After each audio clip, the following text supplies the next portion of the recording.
नमस्कार साथियों, आज की इस कहानी को सुनकर आपको बहुत मजा भी आएगा और चुगलखोरों की चुगलखोरी पर बहुत ज़्यादा गुस्सा भी आएगा, क्रोध भी आएगा। कहानी को ध्यान से सुनिएगा। यदि कहानी अच्छी लगती है तो वीडियो को लाइक करिएगा और चैनल को सब्सक्राइब करना बिल्कुल ना भूले। तो चलिए साथियों, आज की इस कहानी को शुरू करते हैं, जिसका शीर्षक है राजा और चुगलखोर। एक राजा के यहाँ तपस्वी महात्मा आ गया और राजा के आग्रह से वह राज्य में रुक गया। वह राजा को उचित सलाह देता था और राजा उस पर अमल भी करता था। सब ठीक ठाक चलने लगा। राजा का मन भी शांत रहता था। यश और धन के भूखे मंत्रियों को ईर्ष्या होने लगी। उन्हें इस बात से जलन होने लगी। सभी मंत्री एक दिन सोचने लगे कि यदि इसी तरह चलता रहा तो राजा एक दिन हमें निकाल देगा। अतः कोई ना कोई युक्ति करके, कोई ना कोई उपाय करके इसे यहाँ से निकलवाना ही चाहिए। अब इस कार्य के लिए उन्होंने राजा के एक सेवक को तैयार किया और बोले कि 500 रुपये तुम्हें अभी देते हैं और 500 रुपये काम होने के बाद देंगे। कुछ ऐसा करो कि राजा इस महात्मा को निकाल दे। अब सेवक लालच में आ गया और तैयार हो गया। अब सबसे पहले वह महात्मा जी के पास गया और प्रणाम करके बोला कि महाराज, एक बात बतानी थी। महात्मा बोले, बोलो क्या बात है। सेवक बोला, महात्मा जी, कल मैं राजा की सेवा कर रहा था तो महाराज आपकी बहुत प्रशंसा कर रहे थे कि आप बहुत ज्ञानी हैं। जब से आप आए हैं सब कुछ ठीक ठाक चल रहा है, परंतु राजा ने एक बात और कही। अब सोचता हूं कि आपको बताऊं या ना बताऊं। महात्मा ने कहा कि नहीं, बताओ। तब वह बोला कि राजा साहब कह रहे थे कि जब महात्मा जी बात करते हैं तो उनके मुख से दुर्गंध आती है, उनके मुंह से बदबू आती है।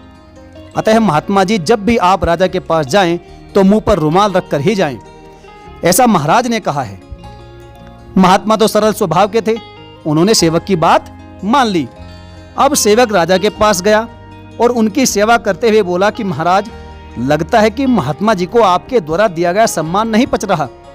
राजा बोले, क्यों, ऐसा क्या हो गया। महाराज, कल मैं उधर से जा रहा था तो महात्मा जी के पास 3-4 लोग बैठे थे। महात्मा जी उनसे बात कर रहे थे कि राजा के शरीर से दुर्गंध आती है, उनके शरीर से बदबू आती है।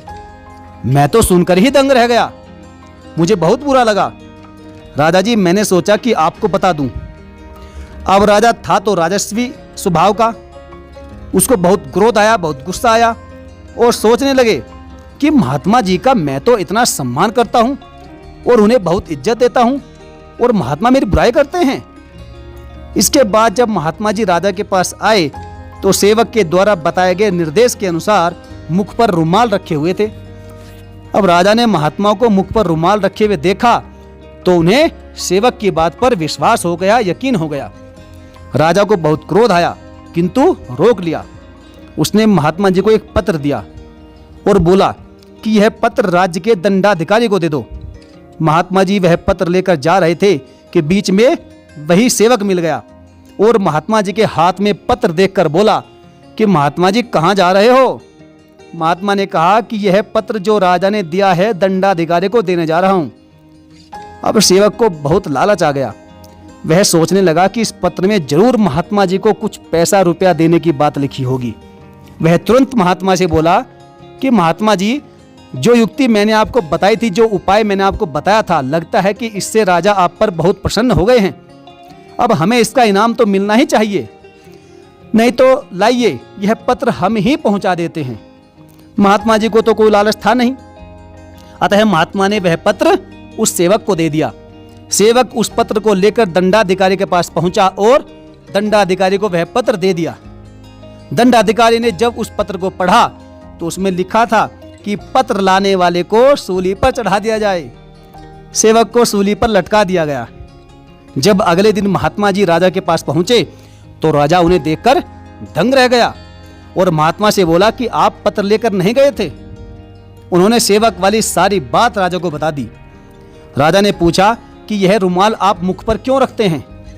महात्मा जी ने कहा कि मुझे इसी सेवक ने कहा था कि यह आपका आदेश है कि मैं जब भी आपके पास आऊं तो मुंह पर रुमाल रखकर आऊं।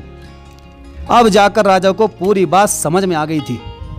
राजा उस महात्मा की सादगी और भोलेपन का कायल हो गया और महात्मा से क्षमा मांगने लगा। साथ ही उसने ईश्वर का भी शुक्रगुजार किया कि मुझसे एक बहुत बड़ा अपराध होने से बच गया। अब साथियों, इस छोटी सी कहानी से आपको क्या सीख मिलती है, आपको सीखने को क्या मिलती है, वह ध्यान से सुनिएगा।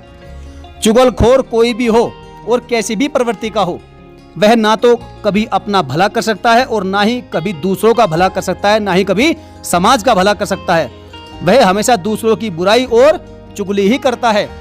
देखा जाए तो चुगलखोर दो जीभ वाले सांप की तरह होता है, जिसमें एक जीभ तो आपकी तारीफ करेगी, आपकी प्रशंसा करेगी कि आप बहुत अच्छे हैं, आपसे बढ़िया कोई है ही नहीं, और आपके सामने आपकी प्रशंसा के पुल बांधेगी, और पीठ फिरते ही दूसरी जीभ एक्टिवेट हो जाएगी और अपना चुगलखोरी वाला काम करना प्रारंभ कर देगी और दूसरों के सामने आपकी बुराई करेगी। इसलिए मेरे प्यारे साथियों, ऐसे दो जीभ वाले चुगलखोरों पर जितना जल्दी हो सके उतना जल्दी नियंत्रण कर लेना चाहिए और शीघ्र ही उन्हें पहचान लेना चाहिए, ताकि आप इनके तांडव से बच सके और शांतिपूर्वक अपना जीवन यापन कर सके। साथियों, यह कहानी आपको कैसी लगी आप हमें कमेंट करके जरूर बताएं और अपनी राय भी जरूर लिखें। आपका चुगलखोरों के बारे में क्या विचार है, आपकी क्या राय है, वह भी जरूर बताएं। और हाँ, चैनल को सब्सक्राइब करना बिल्कुल ना भूलें और बेल आइकन को जरूर प्रेस कर ले। तो चलिए साथियों, मिलेंगे फिर और दमदार, इंटरेस्टिंग और प्रेरणादायक कहानी के साथ। तब तक के लिए धन्यवाद। जय हिंद, जय श्री कृष्णा।